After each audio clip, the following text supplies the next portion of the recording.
kiss stealing, woo, wheeling dealing, limousine riding, jet flying, son of a gun.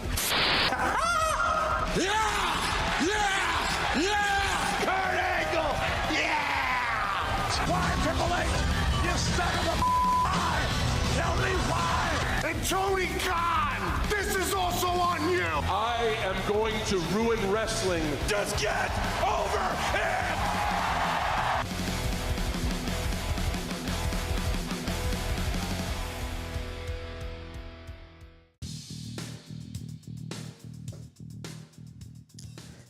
What is up? What is up? What is up, ladies and gentlemen? It is yours truly, Flamin' Ricky DeRays, right here on episode 10 of the WrestleHavoc podcast. Night of Champions is officially in the history books. Of course, we had CM Punk being his hypocritical self, going after John Cena in Saudi Arabia. CM Punk had quite the week, right? In Saudi Arabia. Got crapped on by the Saudi Arabian fans, of course, for that tweet from a couple years ago. But hey, we all say things in the past. And of course, CM Punk had that heartfelt apology. He mocked John Cena in his Doctor of Thugonomics. He dressed up like John Cena in 2003 and did a whole rap on John Cena this past Friday on SmackDown in Saudi Arabia, which actually got over. And then, of course, we had the match between both John Cena and CM Punk at Night of Champions last night, or I should say last afternoon, considering the show here in the East Coast took place at 1 p.m. So we're going to be talking about Night of Champions. We're going to be talking about John Cena and CM Punk. Cody Rhodes has won the King of the Ring tournament, and from what it looks like, we'll be facing John Cena at MetLife Stadium in SummerSlam. We also got Jade Cargill. Jade Cargill won the Queen of the Ring tournament, and from what it looks like, she's going to be going after Tiffany Stratton and her women's title. Could she get cashed in by Naomi if she wins? We're going to have to wait and see. But a lot of things happened last night at Night of Champions that we're going to be talking about. We're also going to be talking about Cody Rhodes. Is Cody Rhodes going to be turning heel at, or not just, I shouldn't say at, but maybe soon, relatively soon. Is Cody Rhodes going to be turning heel relatively soon? We're going to have to wait and see, guys. But we got a lot of things to cover right here on the WrestleHavoc podcast. Of course, we're going to be talking about Night of Champions. And before we get into all this craziness, please make sure to like and subscribe to the WrestleHavoc channel right here on YouTube, in which we discuss everything in and outside of the squared circle. Make sure to like and subscribe for more content. And as the freaking referee would say, ring, ring, ring that damn bell for more notifications. Also, if you guys are watching on the WNN app or on the WNN Facebook page or YouTube channel, I thank you guys very much. Follow those accounts as well. And without any further ado, let's get straight into the WrestleHavoc podcast. We are going to kick off by talking about Night of Champions. Of course, Night of Champions took place in Riyadh, Saudi Arabia, and we had 6 matches on the card. And I'm going to be honest, the show, I wouldn't necessarily say it was a letdown. If anything, the show was actually pretty good. I enjoyed the show for what it was, but if you are a casual watching this show, there are only 2 matches that probably would pique your interest, and that was, of course, the main event with Punk and Cena, and the finals of the King of the Ring tournament, that being Cody Rhodes and Randy Orton. Everything else on the show, even though it was quality, I didn't really care for it as much, but they still delivered on every aspect. The crowd in Riyadh was absolutely phenomenal. I'm telling you that right now. The crowd in Riyadh, Saudi Arabia was off the chain. I really enjoyed the crowd. They 100% made this show. And that's really the case nowadays when WWE goes to Saudi Arabia, is the crowds in Saudi Arabia are phenomenal. They are phenomenal. And that's really the case every time when they go to an international market. So like if they go to the UK, if they go to Australia, if they go to, anywhere else, France, they're going to be headed to Paris in a couple of months with Clash in Paris. The crowds are always on top of their game, and they are always phenomenal. But we're going to be kicking off this show talking about Night of Champions 2025. Once again, we had 6 matches on this card. And again, the matches delivered, but if you are a casual fan, you only cared about 2 matches and 2 matches alone.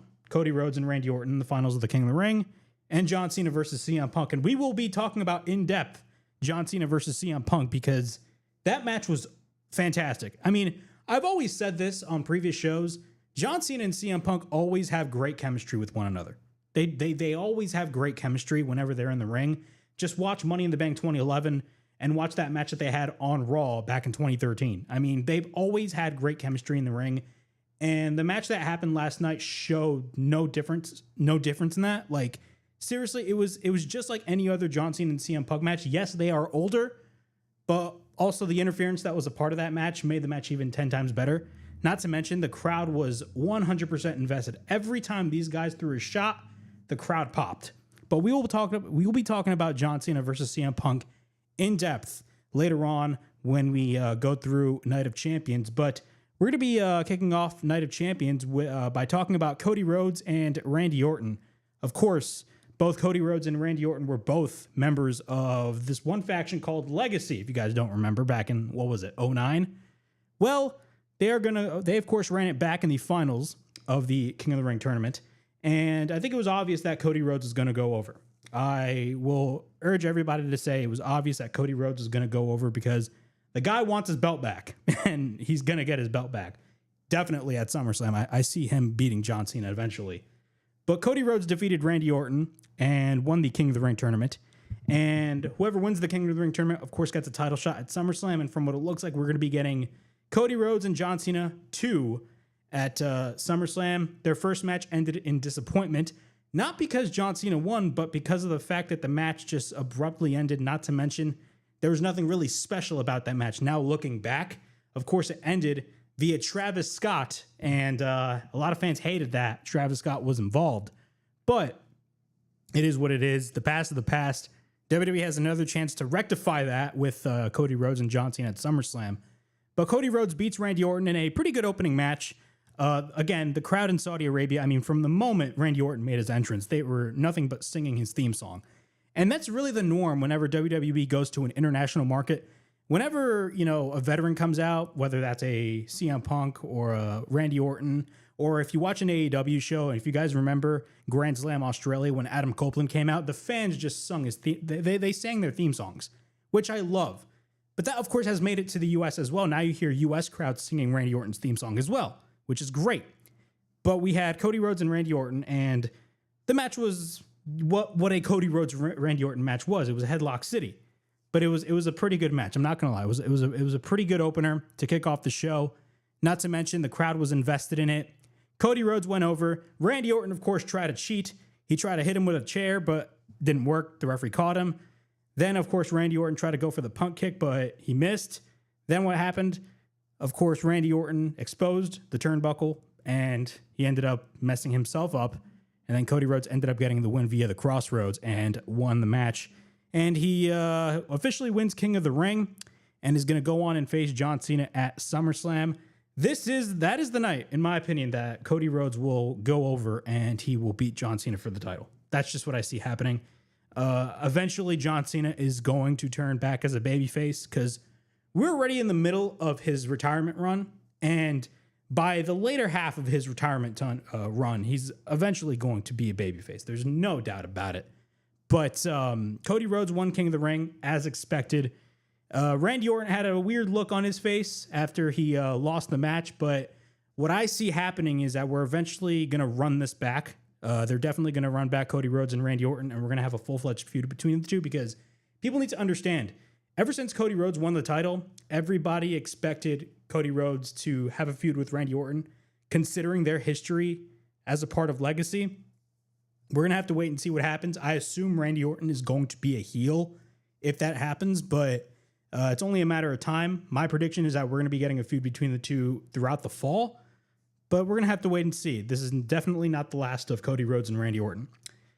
Then we had Rhea Ripley versus Raquel Rodriguez in a street fight, which honestly, I just wasn't interested at all in this match. Not saying that the match was bad. I'm just saying, to me, the match I had no interest in the match whatsoever. To me, I did not care at all. Rhea Ripley ended up getting the win. We had Sami Zayn versus Karrion Kross. This match was actually a replacement. If you guys think about it, this match was a replacement because originally we were supposed to be getting Dominic Mysterio versus AJ Styles for the Intercontinental title. But unfortunately, Dominic Mysterio, I believe, got injured.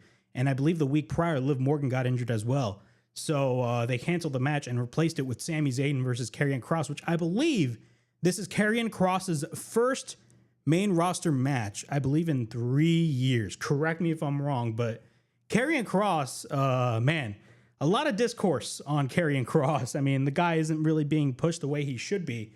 This guy is honestly a destined main eventer, and WWE's just doing nothing but putting him by the wayside. But I will say, a program between Karrion Kross and Sami Zayn is fantastic because, I mean, Sami Zayn can make anybody look good.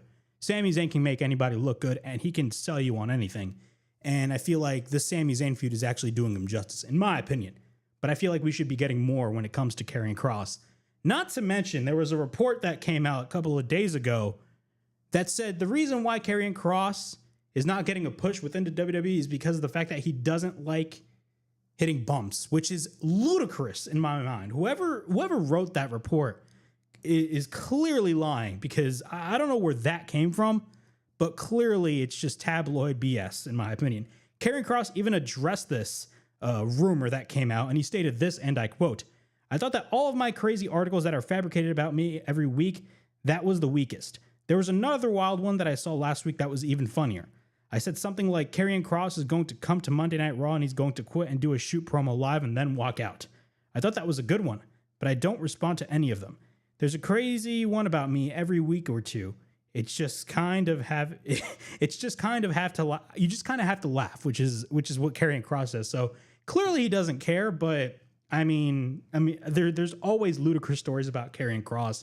Clearly WWE's not, I don't want to say not caring about him, but I feel like they could do a better job at Karrion Kross, because Karrion Kross is the type of individual that you really want at the top of the card. And the guy can cut a phenomenal promo.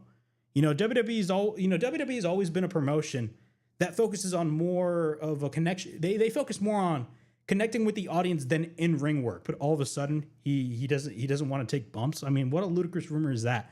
It's kind of hypocritical on WWE's end if that's true, but I doubt it's true. But still, Karrion Kross, in my opinion, deserves better. End off. I mean, for God's sakes, the guy was the #1 selling merch on WWEshop.com for a couple of months ago. He was literally the top seller on WWEshop.com a couple of months ago, and the guy's still not getting pushed. We're going to have to wait and see what happens, but still, I think Karrion Kross deserves better. But who knows? I mean, I thought the match with Sami Zayn was great. Sami Zayn, of course, got a great hometown reception by the fans in Saudi Arabia. They absolutely loved him. But Sami Zayn went over in this match. Moving on, we had Solo Sikoa versus Jacob Fatu for the United States Championship. Of course, Jacob Fatu won the U.S. title at WrestleMania. And a lot of people are not really digging the feud between Solo Sikoa and I don't want to necessarily say they're not digging it, but I just feel like everybody's tired of Solo Sikoa, at least me. I'm tired of the whole Solo Sikoa bloodline. I've been through with it for months at this point. Of course, they ran the angle of Jacob Fatu turning on Solo Sikoa during the Money in the Bank ladder match, which was a great moment in and of itself, because everybody knew eventually Jacob Fatu was going to break away from Solo Sikoa. I mean, it was bound to happen. From the moment the guy signed last summer, everybody knew that Solo Sikoa was going to break away from not Solo Sikoa. Jacob Fatu was going to break away from Solo Sikoa. So, I mean, it made total sense. But, of course, we had a match between Solo Sikoa and Jacob Fatu. Hikuleo showed up. Of course, Hikuleo is, from what it looks like, the new member of Solo Sikoa's bloodline. And he cost Jacob Fatu the match, which led to Solo Sikoa to get the win and go over and win the United States Championship. Jacob Fatu is no longer the U.S. champion. Now you got Solo Sikoa, you got JC Mateo, I still call him Jeff Cobb, Hikuleo, and Tangaloa and Tamatonga. So you got the whole bloodline right there. But in my opinion, I'm just not sold on it.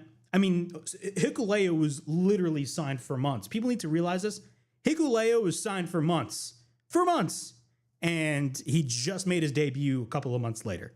That's just me. But, I mean, I'm not sold by it, but maybe they will sell me on it. But the whole Solo Sikoa bloodline thing, in my opinion, I'm just through with it at this point. I'm through with it. I don't care about it. Eventually, Jacob Fatu is going to come back and he's going to beat Solo Sikoa in the future, probably at SummerSlam. I don't know, but I could care less in my opinion, because I already knew Hikuleo was signed. Jade Cargill versus Asuka in the Queen of the Ring tournament. Of course, Asuka made her return a couple of weeks ago. She made it to the finals of the Queen of the Ring tournament. Jade Cargill made her way to the finals of the Queen of the Ring tournament. Not a bad match. The match I felt ended a little bit abruptly. The pinfall attempt, or the pinfall that Jade won the match by, looked a little weird. I will say that it looked a little off because normally when she does the Jaded, she hits the Jaded and then immediately goes for the pinfall. But Jade Cargill, it looked a little weird. And again, it looked like it ended abruptly, but Jade Cargill ended up winning Queen of the Ring, and she will be facing, from what it looks like, she's going to be facing Tiffany Stratton for the women's title at SummerSlam. That's the match. And I would assume she's going to go over and win the title, and that opens the door for Naomi to cash in on Jade Cargill and become the women's champion, because if there's anybody deserving of a title at this point, it's Naomi, because she has been doing phenomenal work in 2025 ever since she turned heel. So it was great work on her end. All right, moving on to the main event. Of course, I'm going to be talking about John Cena versus CM Punk. Now, I will be the first one to tell you guys this right here and right now. I wish this match happened at SummerSlam. And no, I'm not saying that because I'm based from New Jersey. I'm not saying that because I want to see it. I want to see it in person in New Jersey, but like, it would have been a much better fit for SummerSlam, in my opinion. But I will say this: the way that WWE went about it throughout the build for Punk and Cena, I thought they did a phenomenal job. I thought WWE did a great job when it comes to the build between Punk and Cena. Of course, labeling Punk as a hypocrite for that tweet that he put out years ago when he was still sitting at home, not involved in wrestling whatsoever, calling out The Miz and said, "You're going to go make some blood money." Of course, he's implying Saudi Arabia, because that was what everybody accused WWE of, making blood money. And people still accuse WWE to this day making blood money, but people need to realize that literally but many major businesses do business in Saudi Arabia. So, I mean, it's no shock at all anymore. But of course, John Cena wanted to label CM Punk as a hypocrite. and the funny thing about that was that it was true. It was true. And then, of course, last week on SmackDown, not this past Friday, the week before, John Cena replicated CM Punk's pipe bomb, his pipe bomb promo that he cut all the way back in 2011. And I talked about that last week. So the question that we all wanted to ask ourselves was, what was CM Punk going to be doing in retaliation? What was CM Punk going to be doing in retaliation? Well, we got our answer, and the answer was Punkonomics. That's what it was. The answer was Punkonomics. CM Punk came out with a jersey, of course, dressed like John Cena back in 2003, 2004, 2005. He was dressed as the John Cena version, that being the Doctor of Thugonomics. He came out to Word Life, but instead of the Titantron saying Word Life, it said Punk Life, which was hilarious. And then, of course, he comes out. John Cena's just all shocked. Keep in mind, this was in Saudi Arabia. So this was just funny stuff. And then what happened after that was CM Punk was about to rap.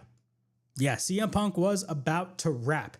And I'm going to repeat word by word what CM Punk stated in this rap right here. Yo, check it. This is basic Punkonomics. Don't adjust your television set. Your eyes are working just right. This clown plagiarized my pipe bomb, so now I'm stealing Word Life. You had to rip me off to cut your best promo, just to distract from the fact that we all see you move in slow-mo. Remember when he used to rap, "You deserve all the criticism. You're like Timu Macklemore with Mackle-less rhythm." He said, "I'm a problem." He called me a player hater. But let's be honest, John Cena's buried more talent than The Undertaker. That I marked out for. I'm not going to lie. That was crazy. That's why he's the champ and went and lost all his respects. But John, I get it. I'd retire too if this place rehired my ex. I don't know about that. If you never said your prayers, ate your vitamins, or fixed your bald spot, you wouldn't be a pro wrestler. You'd be a Boston mall cop. But hey, he gets good movie roles. That much is a fact. And then you see Batista act and you realize John ain't that. Same shirt, same hat. Man, your persona stayed tragic. You're like a fish-bellied white Hulk Hogan, but somehow you're more problematic. Yo, when it comes to the best in the world, I'm your vessel. Because millions chant my name, and at you, they chant, you can't wrestle. Get in while you can. In 6 months, he'll be gone. I'll still be here having fun. But he won't have the time for you little people anymore because he'll be busy washing underwear for James Gunn. Because he's going to be working for DC. Well, he was Peacemaker, so he's technically now working for DC. But James Gunn, if you guys don't know, was the director of the Guardians of the Galaxy movies. Not to mention, he's the head of the new DC studios, which they're going to be coming out with Superman. It's coming out in July, which I'm excited about, by the way. But that's another story for another time. I'm gonna stop marking out over here. He's a superhero now. He works for DC. But no matter how hard you try, you'll always be the Marine to me. Ouch. And that's straight to DVD. Better find a PS3. I now understand you can't see me. That was a really good line. He said he's a superhero now. He works for DC, but no matter how hard you try, you'll always be the Marine to me. If you guys don't know what that means, of course, The Marine was John Cena's first film back in 2006. That was, of course, under WWE Studios when remember WWE Studios when they were like, you know what, we're not going to let our wrestlers, go out and pursue their own Hollywood dreams. We're going to make movies for them. Let's make movies for them. And they were D-level, F-level movies that were absolutely horrible, like horrible movies. And The Marine was one of them and spawned 6 sequels? It was terrible. But that was The Marine for you guys. Continuing on with this rap. It's a hell of a catchphrase, John, but now that it's done, because we all see you and we're looking at a washed up bum. 14 years ago today, I dropped the legendary pipe bomb and you tried to make it all about you because that's what you do, John. You're a leech. You're a phony. You're a fraud. You're an ass kiss. 17-time champion, but you ain't never been on my class. Before you go, John, there's one more wish I'd like to make. Tomorrow night, you're going to lose to Kendrick because, bitch, you're my Drake. That was crazy. But yeah, that was the whole John Cena rap, or I should say CM Punk rap to John Cena. What are my thoughts on it? It was hilarious. I 100% enjoyed this whole rap that happened. It was entertaining. It was everything that you would expect a CM Punk like rap to be. I mean, first off, I never expected CM Punk to rap, but clearly he did a pretty good job. Or he had John Cena himself behind the scenes was like, yo, this is what you got to do. You got to do this. You got to do that. But I digress. That was phenomenal work by CM Punk. Again, I've always said this. The build between both Punk and Cena throughout the past couple of weeks was phenomenal. It all started with the promos before the Cena pipe bomb, but once the Cena pipe bomb happened, you knew this was going to be something special. Not to mention, after that pipe bomb, you got to give a lot of credit to CM Punk because a lot of people, and I'm going to be brutally honest, a lot of people were criticizing, and me included, were criticizing the direction of the not the CM Punk, but the John Cena heel run. A lot of people deemed the John Cena heel run as a disappointment. And if you look back at the first half of 2025 throughout this whole retirement tour that John Cena's going on, I mean, you got to be honest. Those first few months as John Cena, with John Cena as a heel, they have been a disappointment. And a large portion of that has to do with The Rock. Because clearly The Rock originally wanted Cody Rhodes to turn heel. But then Triple H was like, no, it makes no sense because it doesn't make any sense. And then The Rock was like, you know what? Fine. Let's have John Cena turn heel. Triple H was like, okay, yeah, let's have him turn heel. And let's have him join The Rock. Let's have him join the final boss. Elimination Chamber comes around. John Cena turns heel. It goes viral on the internet. Everybody goes crazy. And then everybody expects The Rock to show up with John Cena at WrestleMania, but that didn't happen. And then The Rock spilled his beans the next night after John Cena won his title, he spills his beans and says, "Oh yeah, the final boss's work is done. The final boss's work is done. I shouldn't be a part of that. Blah blah blah." So essentially, he was saying that, yeah, I had John Cena join me, but I'm not going to show up at all. I'm not going to show up because it wouldn't make any sense, even though it does make sense because clearly the whole angle that was shot was John Cena joining The Rock. Meanwhile, The Rock was like, the final boss's work here is done. I'm going to sabotage Triple H's booking, and I'm not going to show up at WrestleMania. The Rock not showing up at WrestleMania single-handedly killed everybody's interest when it comes to the John Cena heel run. Everybody still loves John Cena, but we can all agree that the whole John Cena heel run up to that point had been a disappointment because it was just John Cena turning heel and that's it. There was there was just no purpose behind it, if you really think about it. That one purpose was The Rock, and The Rock decided not to show up. And that was the biggest problem right there.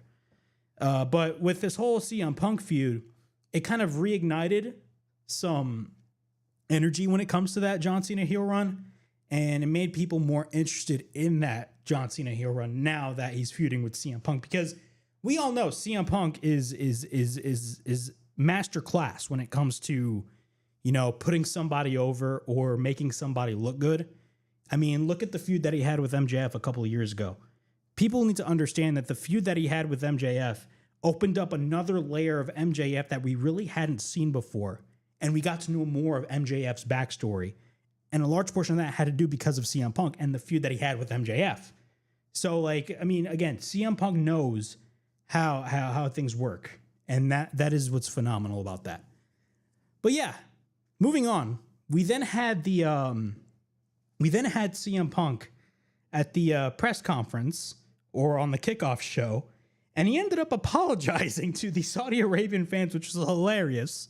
So what happened was that CM Punk showed up and he stated this, and I quote, "I'm not perfect by any means. Sometimes as human beings, we screw up.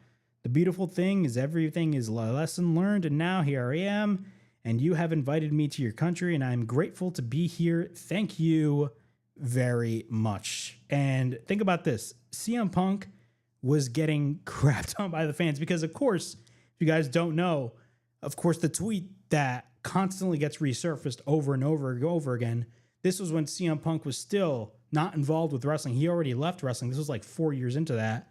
And he tweeted at The Miz, and he essentially accused him of making blood money, which essentially is true.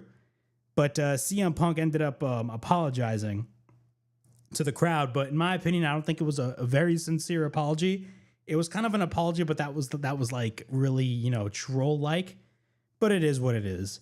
Overall, the whole basis of the whole John Cena and CM Punk feud was the fact that John Cena wants to make CM Punk a hypocrite, but at the same time, it is very true because when Punk first came back to the WWE, I didn't really think he was going to work Saudi Arabia. I was like, nah, he's not gonna, he's already a hypocrite for coming back, but there's always a saying in wrestling, never say never. Everybody that says they're never going to come back eventually comes back. But still, he's still kind of going to look like a hypocrite. But it is what it is. But I love the fact that WWE is playing it up on television. And CM Punk, stands by it and is like, you know what? Yeah, I am. And I'm still making more money than ever. I don't care. I like that about CM Punk. So honestly, this shouldn't really be that big of a story, but I don't think CM Punk cares. You may think he cares, but I don't think he does care, but that's just me. But it is what it is. All right, moving on to the main event, we had, of course, CM Punk versus John Cena. Now, CM Punk versus John Cena, again, as I've stated earlier, this match should have taken place at SummerSlam because, again, I want to see that match in person, but clearly WWE wants to go in a different direction. And from what it looks like, and especially with the outcome of this match, they are going in a different direction because I believe the original rumor was that this match was supposed to take place at SummerSlam, but instead they moved it to Night of Champions. I remember when they first announced it, I was like, what? But now looking back, and especially with the build that we had, I'm not mad about it anymore. But we had CM Punk versus John Cena, And the match was pretty good. It was what you would expect from a CM Punk and John Cena match. And as I've stated at the top of the show, both guys always had great chemistry in the ring.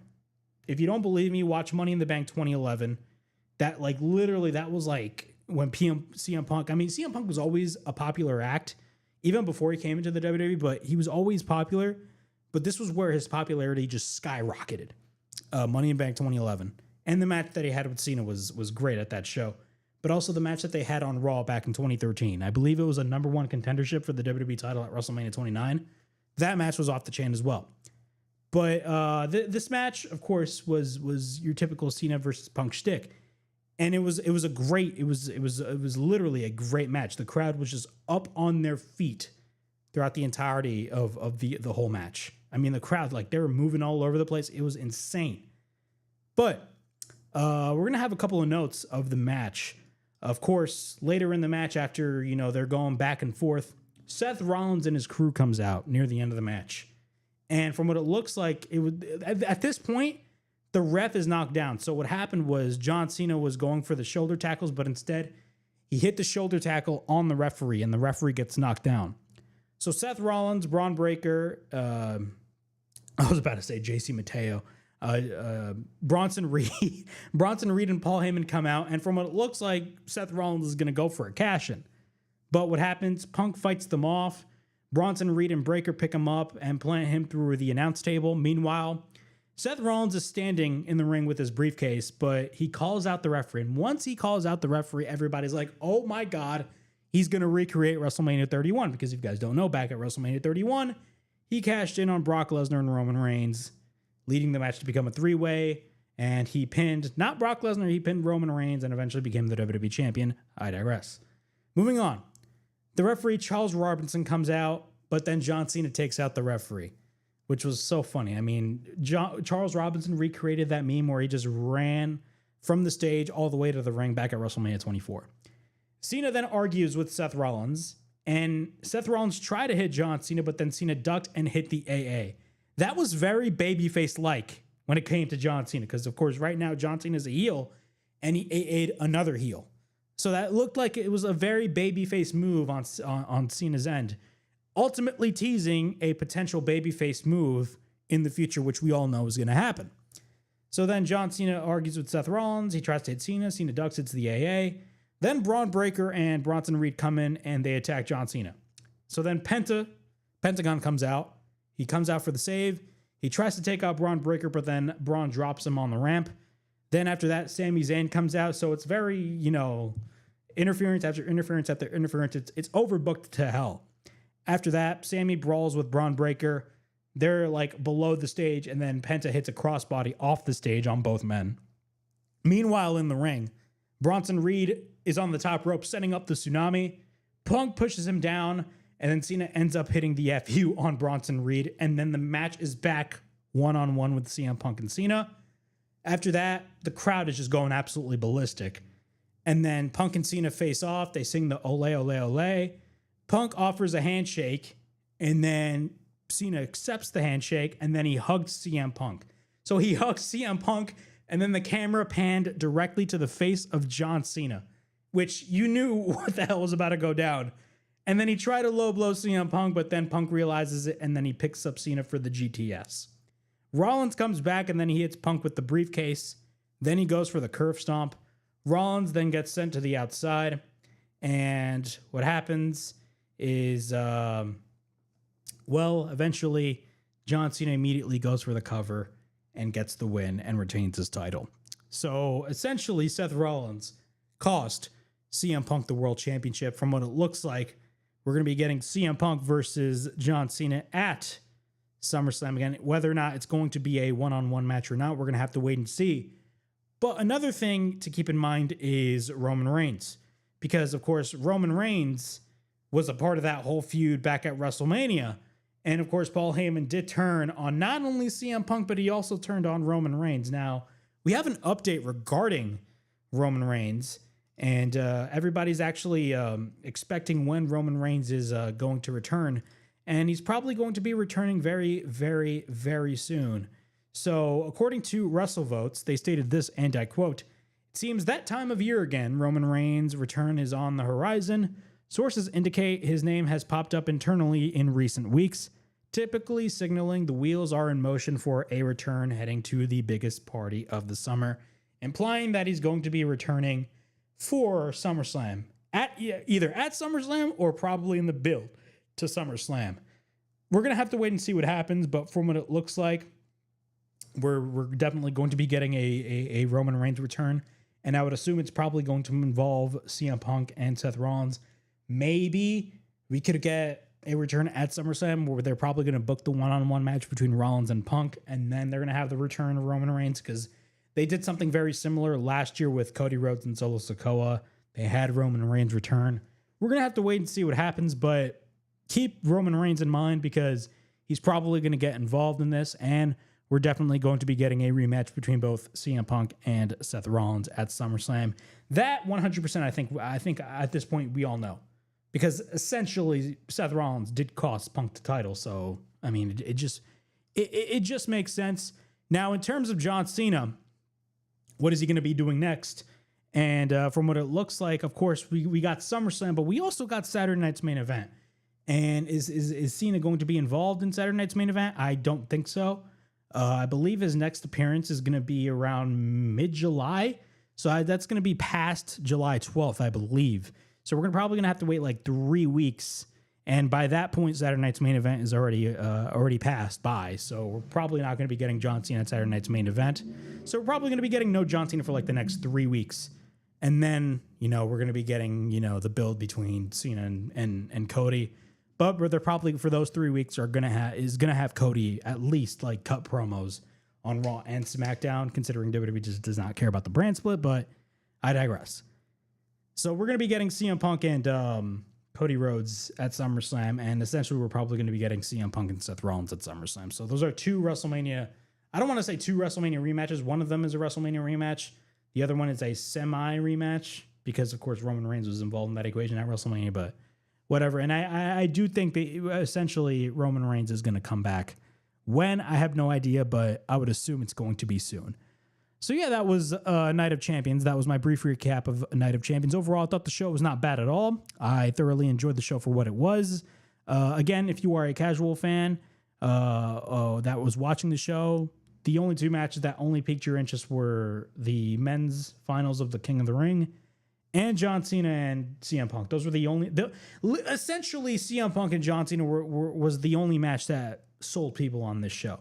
Now, granted, you're not paying for this show. I mean, you're paying for Peacock, but you're not essentially paying for the show itself.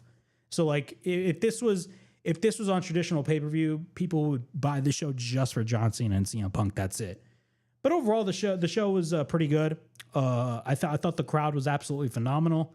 And overall, would I rank this amongst probably the better PLEs this year? I wouldn't necessarily say so, but it was not a bad show whatsoever. I thoroughly enjoyed the show for what it was. All right, moving on. We got Cody Rhodes.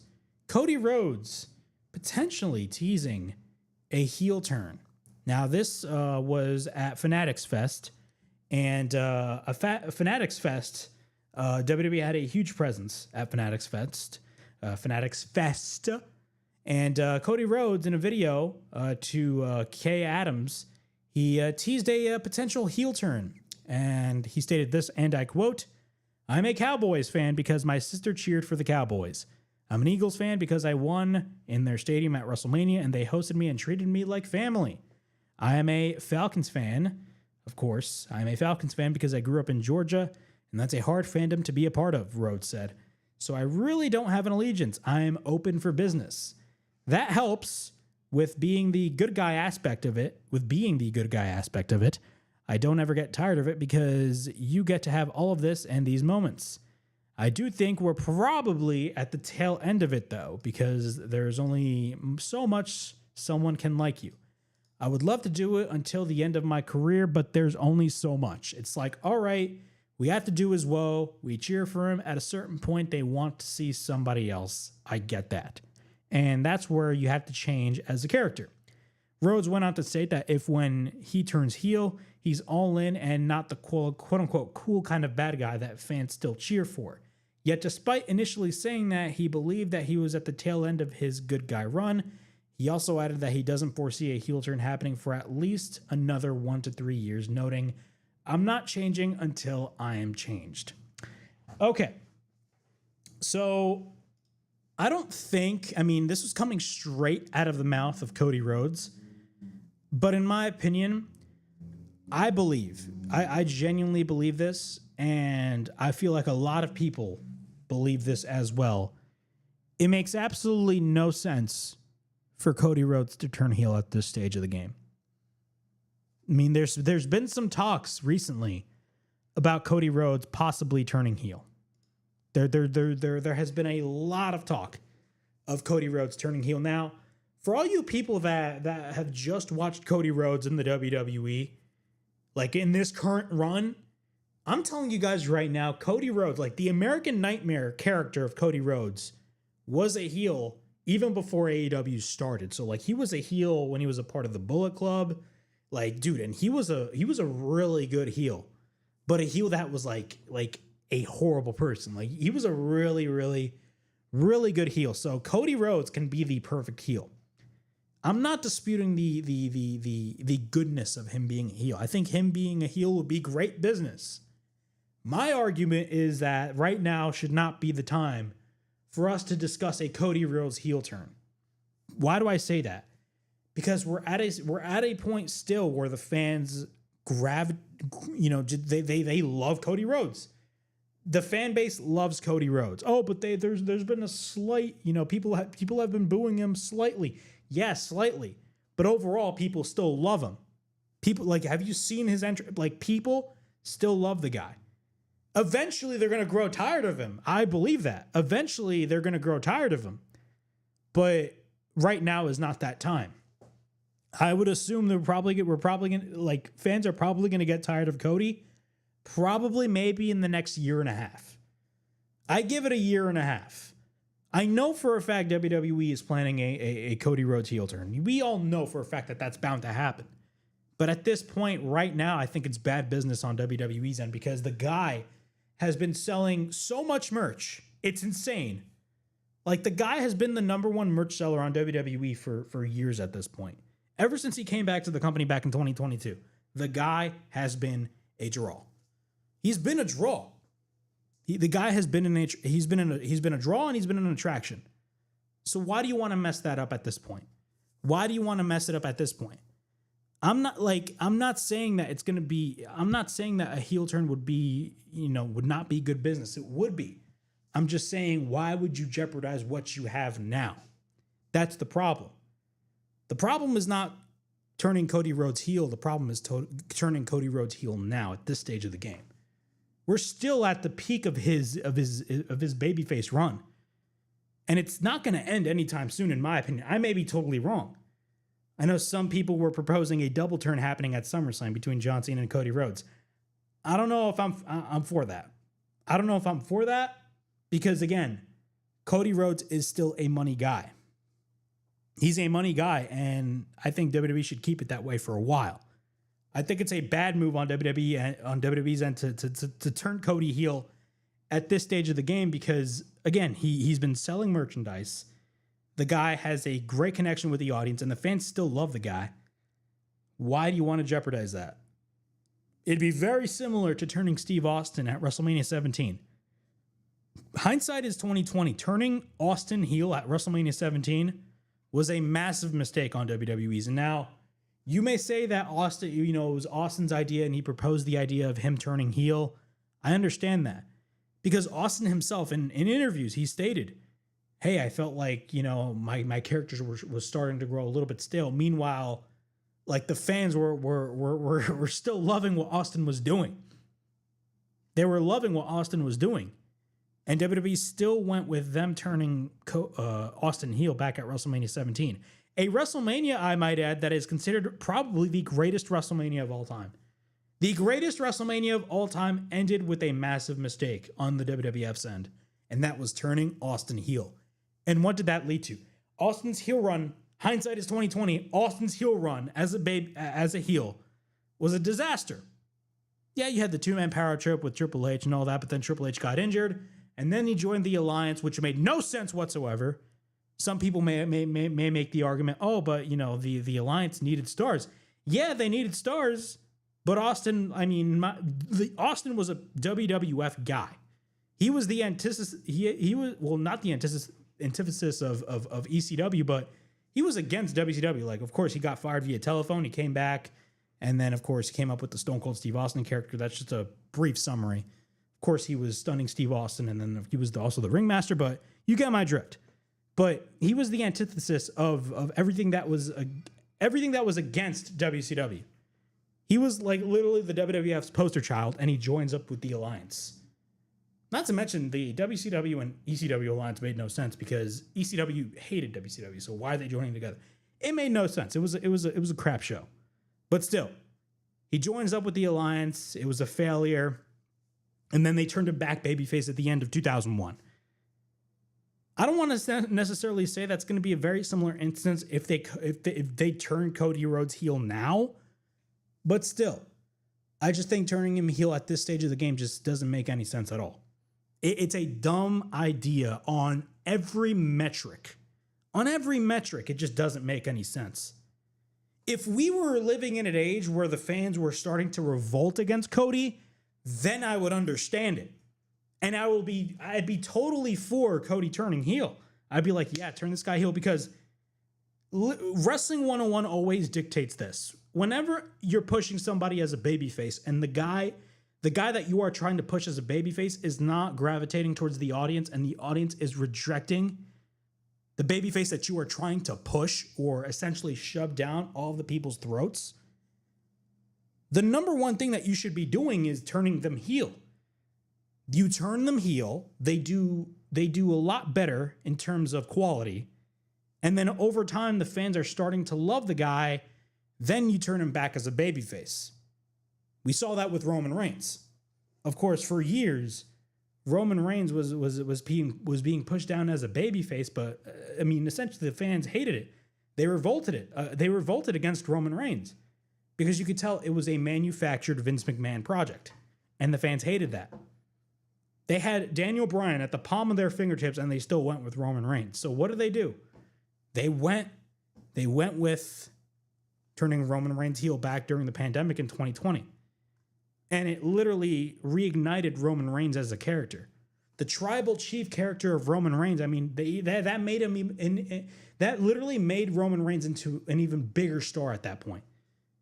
And arguably, it made Roman Reigns into, honestly, one of the greatest acts of all time on WWE programming. But they turned Roman Reigns heel because, again, they needed to turn Roman Reigns heel. At this point, you don't need to turn Cody Rhodes heel at this point. It's bad business, in my opinion. And it's clearly stating that you want to do things at the moment and not look at something in the long term. I feel like that was what we saw with John Cena. I feel like we got the John Cena heel turn because we never seen like this current incarnation of John Cena as a heel. People need to understand John Cena was a heel when he first got started. So he came in as a babyface back in 2002. He got called up from OVW. He made his main roster debut against Kurt Angle in 2002. He was briefly a babyface, and then he slowly but surely started to turn heel, and he became the Doctor of Thugonomics, John Cena. So throughout the majority of 2003, he was a heel. But then a lot of fans loved him, so they turned him back as a babyface. And then he hasn't been a heel since then until now. But again, when it comes to the John Cena heel turn, I feel like it was a case of WWE wanting to looking at the whole thing. Now that we know the whole story with The Rock and all the drama involving that, I feel like it was a case of them wanting to just get the moment of John Cena turning heel, not realizing the long-term effects of it. Now, granted, it's John Cena, so fans are going to love John Cena regardless. You know what I'm saying? But when it comes to turning Cody Rhodes heel, I feel like it just doesn't make any sense at all. It's not the same thing, and it shouldn't happen at this point. It shouldn't happen at this point. Do it when you know the fans are starting to revolt. Do it when the fans are starting to revolt. Don't do it now. Don't do it now. It's just terrible business. And not to mention the idea of turning Cody Rhodes heel came from The Rock. The Rock originally wanted to turn Cody Rhodes heel. That's a real story, guys. And I believe The Rock even flat out said he wanted to turn Cody Rhodes heel. Clearly, The Rock doesn't watch the show, even though he's a board member of TKO, but whatever. The guy, like, dude, it's all like about The Rock. Like, he wants things in the moment, but he doesn't think about the long-term effects of it. And I think that's the problem that I see with The Rock. And I blame The Rock because I mean, I even think before The Rock came out with the idea of Cody turning heel, I think WWE had the idea of Cody turning heel, but that was only in a couple of years. But Rock wanted to do it now. Rock wanted to do it now. He wanted to do that now, but whatever. I digress. Cody turning heel again at the end of the day is a failure amongst failures at this point. It shouldn't happen. It shouldn't happen. It's bad business. You're essentially throwing away millions of dollars that you still could have made with Cody as a babyface. That's just me. Oh, but they didn't turn John Cena heel during his peak. Yeah, they didn't. You want to know why? Because he still made money for them. Even though I probably would have turned him heel, but that's a different story. They had the chance of turning John Cena heel back in 2012, but they didn't do it. Looking back, maybe it was probably the right decision. Who knows? But one thing is for sure. Cody Rhodes turning heel at this stage of the game in 2025, at the peak of his popularity. I mean, now granted, you may think that the peak of his popularity was last year. I still think he's still relatively popular with the audience. He's still relatively popular. Is he getting a little stale? You may think so, but I honestly don't think he's still getting stale, but maybe that's just me. Maybe that's just me. But it just doesn't make any sense. It's a ludicrous idea to think. It's a ludicrous idea to think, in my opinion. It's a very ludicrous idea. All right, moving on. Moving on with Cody Rhodes. Of course, we got more news right here on this edition of the WrestleHavoc podcast. Of course, it's a relatively short show. Of course, we talked about Cody Rhodes. We talked about, of course, Night of Champions, which took place last night. Now we got the release date. The release date for the WWE Unreal docuseries. Now, if you guys don't know, Netflix is going to be releasing a docuseries called WWE Unreal. And it's literally, taking you behind the scenes of what happens at a WWE event, and it essentially shows you the creative process. And of course, it sparked a lot of conversations about kayfabe and, essentially, they're breaking kayfabe. And we see it with the press conferences as well. We would have The Rock show up as the final boss. And then all of a sudden we have, just normal Dwayne Johnson at the press conference, which I absolutely hate. I genuinely believe that we should just have guys be their characters on the show and stay in character for the press conferences. Like, that's what they should do. New Japan does that perfectly. New Japan, what they do is they have all the action happen in the ring, and then the guys stay in character when it comes to, like, the post-show interviews, which I absolutely love. That people need to really take into consideration. Very few guys do that. I mean, MJF does it. Tony Storm does it. Roman Reigns, to a certain point, does it.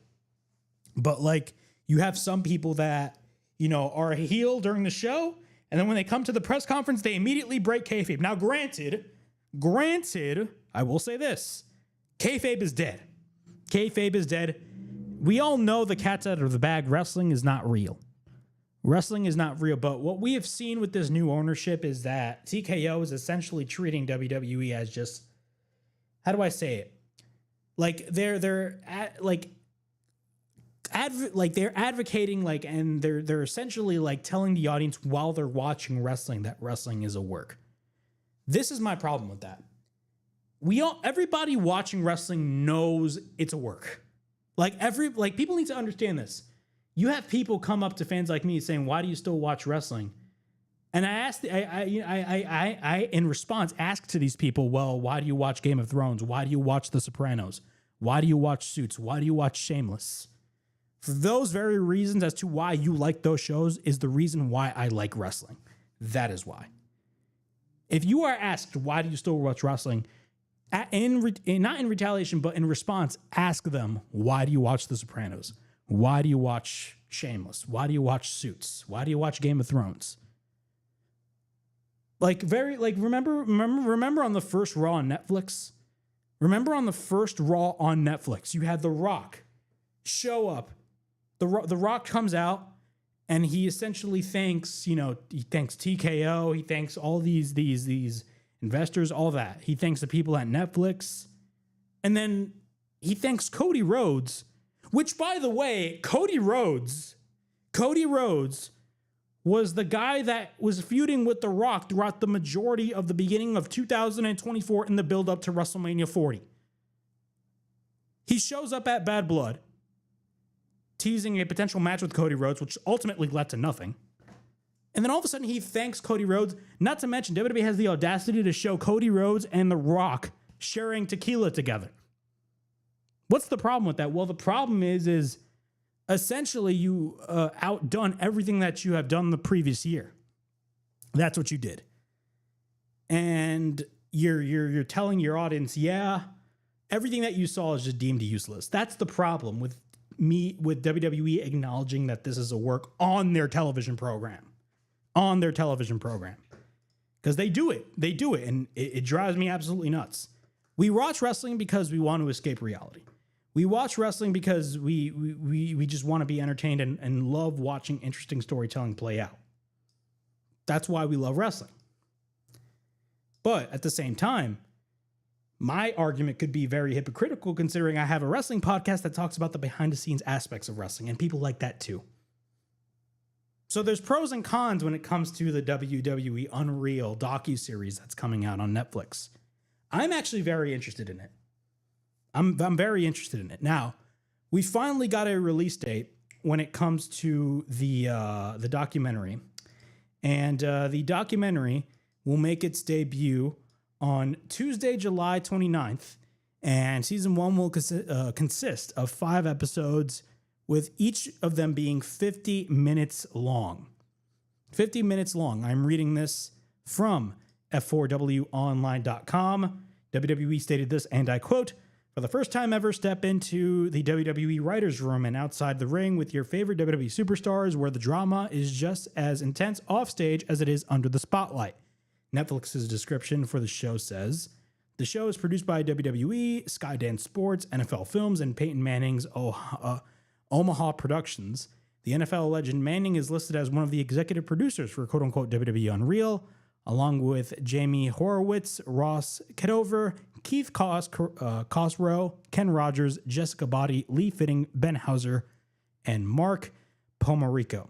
WWE Unreal has been in development since WWE entered with its partnership with Netflix, which became the broadcast home of Raw at the start of 2025. Netflix also carries a wider array of WWE programming in international markets outside of the United States. And of course, they already released the official teaser a couple of months ago, back in April. So yeah, they're going to be coming out with the Unreal documentary. And in my opinion, I'm excited about it. I'm very interested to see what goes on, especially when we had the whole, not Cody Rhodes situation, but the whole John Cena heel turn situation, because everybody's very curious about what went down. Because I think it's safe to say, I think we can all agree with this. There has been some sort of a power struggle behind the scenes creatively within WWE. Because if you notice, this is like the second time that this has happened. The Rock comes in when he wants to and essentially interferes with the creative process that Triple H is trying to do. And Triple H and The Rock had a history, of course, of not liking each other, especially back in the days of their wrestling career. But this is a whole different scenario. I mean, I do believe The Rock was trying to sabotage Triple H's booking, but I'm very curious to see what happens in this series that's going to be airing on Netflix. I'm very curious to see what goes down. I know a lot of people are going to be talking about what happens on this show, but we're going to have to wait and see what happens, man. This is definitely a very interesting series to watch, and we're going to have to wait and see what happens. But yeah, those are my thoughts on WWE Unreal. All right, Moving on with the WrestleHavoc podcast, we are going to be talking about Tony Hinchcliffe, because if you guys don't know, Tony Hinchcliffe is a big wrestling fan. Of course, I'm talking about the comedian. WWE is going to be hosting WWE Late Night featuring Tony Hinchcliffe, set for SummerSlam weekend. I'm reading this from their press release that they released 2 days ago. WWE today announced that the WWE Late Night featuring Tony Hinchcliffe will take place at the Bergen Performing Arts Center in Englewood, New Jersey on Saturday, August 2nd at 11 p.m. Eastern as part of SummerSlam weekend. Hinchcliffe, the internationally renowned comedian, one of the top roasters in the world and the mastermind behind Kill Tony, will bring together soon-to-be-announced top comics, entertainers, and WWE superstars for an unforgettable night of laughs and huge surprises. Of course, an exclusive pre-sale opportunity for the closed-doors, non-televised event. Yes, this will not be televised. WWE did a very similar thing with the Roast of WrestleMania, which took place, I believe, immediately after WrestleMania in Las Vegas a couple months ago. The pre-sale will begin on Monday, June 30th, and you can buy your tickets at Ticketmaster.com. I'm very interested in this. As someone who's planning on going to SummerSlam, I don't know if I'm going to go. Maybe I will, but I'm very curious to see what happens. I mean, it's at Bergen Pack, so it's in Inglewood, so it's not like that far away from MetLife Stadium.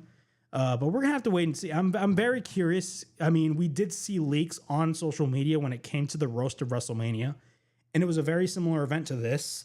But, I mean, I don't know. It's something that will pique my interest.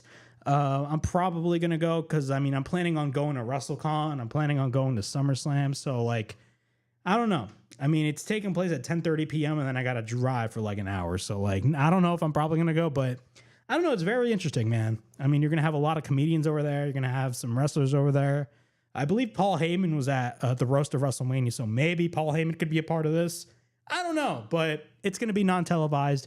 It's going to be closed door, even though people are going to leak it. But yeah, that's the announcement of Tony Hinchcliffe's WWE Late Night. All right, moving on with the WrestleHavoc podcast, we are going to close the show by running down the card for not WWE, AEW All In. Yes, AEW All In. We had more matches announced for All In. Of course, All In's going to be taking place in 2 weeks. It's going to be taking place on July 12th. I mean, bro, that weekend's going to be packed, man. We're going to be having All In, Saturday night's main event on the same day. Now, granted, they're not going head-to-head, but they're going to be happening on the same day. Of course, initially, All In moved from 8 p.m. Eastern to 3 p.m. Eastern simply because of the fact that they knew that WWE was going to counter-program them. And they did with that Saturday night's main event.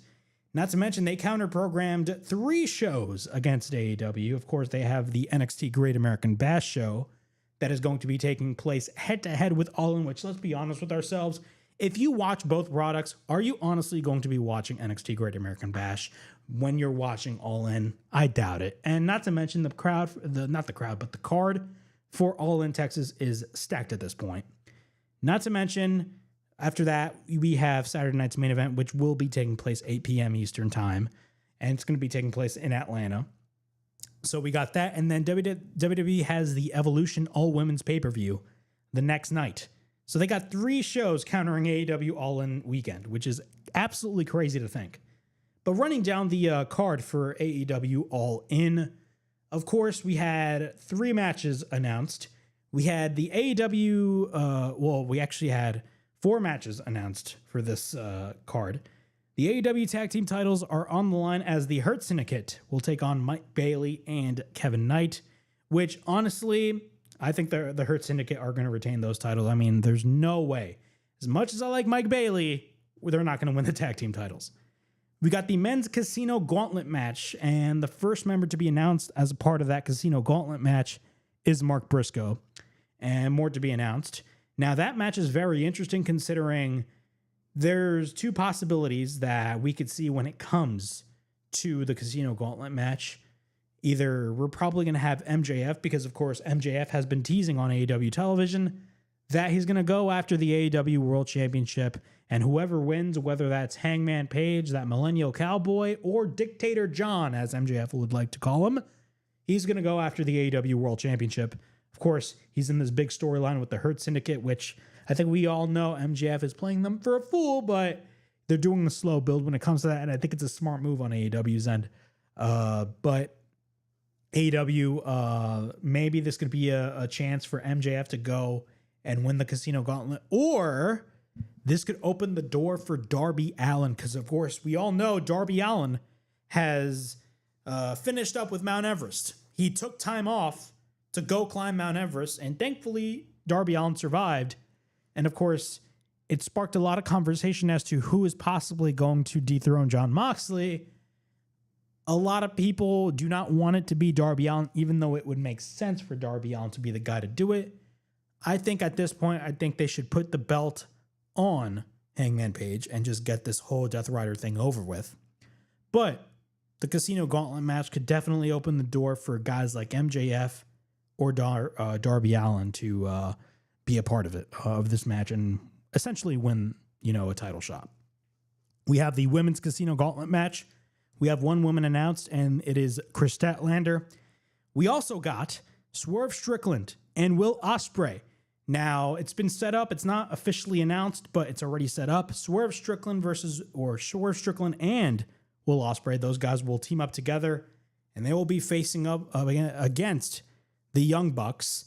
And it hasn't been announced, but from what it looks like, that match is going to be taking place at All in Texas, which honestly is the perfect, mishmash, you would say, because originally, if you guys don't remember, a couple of months ago, there was a backstage segment involving Swerve Strickland and Hangman Page, where both men were arguing with each other because they absolutely hate each other in kayfabe.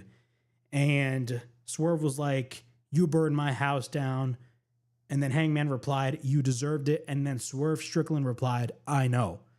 And from what it looked like, it was like a tease for Swerve Strickland and Hangman Page to team up against the Young Bucks. From what it looks like, that is no longer going to be the case. AEW went the safe route, and they went with Hangman Page versus Jon Moxley because, honestly, it just makes the most sense. And instead, they had Will Ospreay and Swerve Strickland, which was very great to see. Now, we did have a closing angle with the Death Riders beating down Hangman Page to close up Dynamite. And what's very interesting is that Will Ospreay came out, but Swerve Strickland did not come out. So there's a lot of storyline possibility when it comes to this whole scenario. But we're going to be having Swerve Strickland and Will Ospreay teaming up together to face off against the Young Bucks, which I'm definitely interested in. The International Championship and the Continental title will be unified to create the AEW Unified Championship. Kenny Omega will be facing Kazuchika Okada. This match is going to go over very well with the audience. It's going to be a phenomenal match. The name, the Unified Championship, to me makes no sense, but a part of me is kind of afraid, and I talked about this 2 weeks ago as to why they unveiled the Unified Championship. I'm kind of afraid that it's probably going to be a scenario in which it's going to be treated as a secondary World Championship, considering Jon Moxley will still have the World Championship, the actual World Championship, hostage. But we're going to have to wait and see what happens. We got the AEW Women's title on the line as Toni Storm will be facing off against Money Mercedes Moné. This is a money match. Let's be real honest with ourselves. This is a money match. But I will say, I'd be lying to you if I said that I have been interested in Mercedes Moné run so far in AEW, because I haven't, quite frankly. I haven't really been interested in Mercedes Moné run in AEW so far. Toni Storm, on the other hand, I've been enjoying Toni Storm. I mean, Toni Storm is just absolutely fantastic. I'm afraid that Mercedes Moné is going to get another championship. I mean, she just won another championship at Grand Slam Mexico. She won the CMLL Women's title. So she got like the New Japan Strong Women's title, the TBS title, the CMLL. Like, bro, she got a bunch of titles all around her. She has like 6 belts on her. And I'm like, what? Do I think she's going to add the AEW Women's Championship to her arsenal? I doubt it. I don't know. Knowing Tony Khan, he's probably going to put the belt on her because he thinks it's going to work, but I don't know. I think they should stick with Toni Storm, because Toni Storm is actually somebody who, you can build a women's division around. I'm not saying that. I'm not saying that against Mercedes Moné. I love Mercedes Moné. But I just feel like her run has been lackluster. I'm going to be realistic with you guys. Not to say that she's had bad matches. She's had great matches. But again, I haven't really been invested in what Mercedes Moné has been doing. But yeah, those are my thoughts on that. The AEW World Championship will be on the line as MJF would say, Dictator John Moxley will be taking on Hangman Adam Page.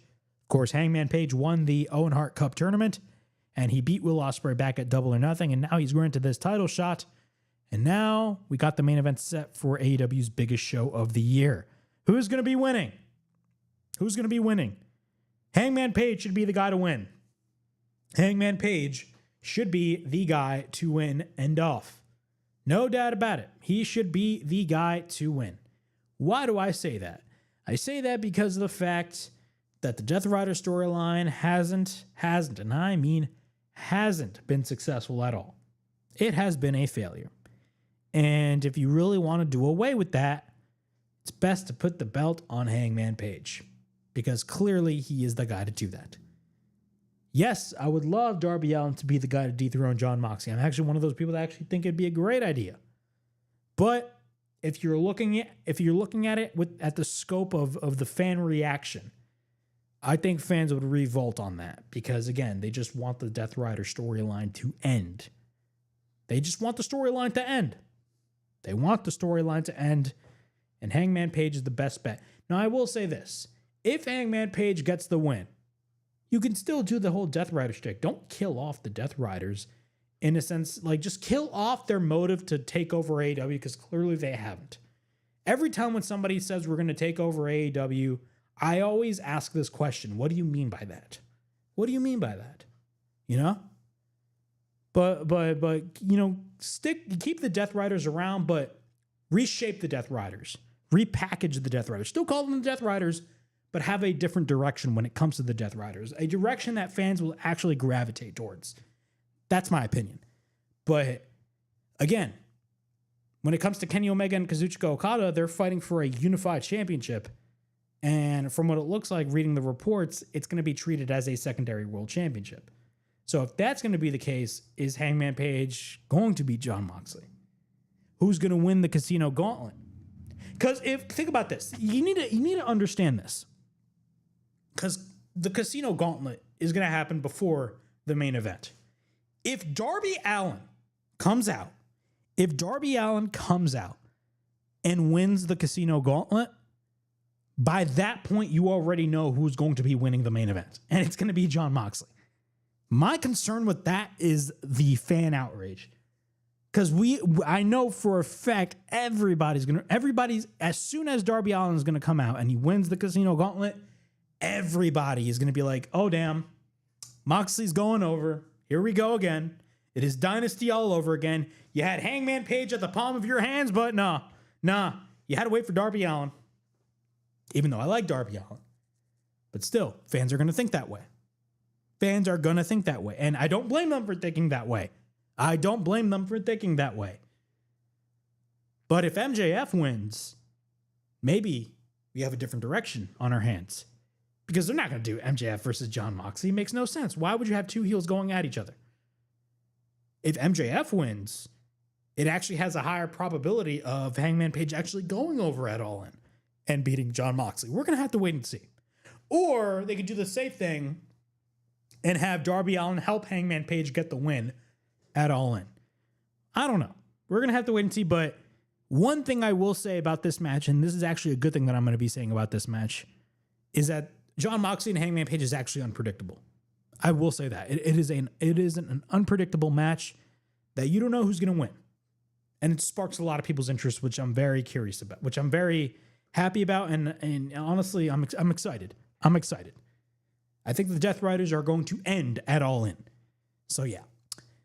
But yeah, that was the WrestleHavoc podcast from June 29th, 2025. We definitely talked a lot on this edition of the show. Of course, we talked about Night of Champions. We talked about Roman Reigns, Cody Rhodes, All In, and a lot of other stuff that has taken place in the realm of professional wrestling. And of course, I'm going to be coming back next Sunday right here on not only the WrestleHavoc channel, but on the World News Network, WNN app, YouTube channel, and Facebook page. So if you guys want to follow those accounts, you guys can as well. Download the app as well. But not only that, subscribe to the WrestleHavoc channel right here on YouTube, in which we discuss everything in and outside of the squared circle. Make sure to like and subscribe for more content. And as the friggin' referee would say, ring that damn bell for more notifications. And of course, as always, it is yours truly, Flamin' Ricky DeRays, signing out. I'll see you guys all in the next video. Peace.